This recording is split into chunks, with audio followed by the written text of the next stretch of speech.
కాంగ్రెస్ అధిష్టానం ఆదేశిస్తే సత్యసాయి జిల్లా హిందూపురం నియోజకవర్గంలో పార్టీకి పూర్వ వైభవం తీసుకొస్తానని ఆ పార్టీ నాయకుడు ఇనయతుల్లా అన్నారు. రానున్న సార్వత్రిక ఎన్నికల్లో పోటీ చేయడానికి తాను సిద్ధంగా ఉన్నానని, అవకాశం ఇస్తారని నమ్ముతున్నానని ఆయన తెలిపారు. నియోజకవర్గంలో ముస్లింలతో పాటు మెజార్టీ ప్రజల మద్దతు తనకే ఉందని ఇనయతుల్లా అన్నారు. 2014లో పోటీ చేసి ఓడిపోయానని, కానీ ఇప్పుడు ఖచ్చితంగా గెలుస్తానని తెలిపారు ఆయన.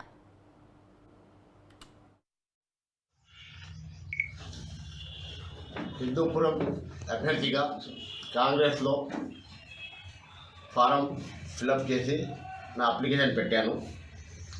హిందూపురంలో ఎమ్మెల్యే టికెట్ కాంగ్రెస్ తరపు నుంచి నాకు కేటాయిస్తే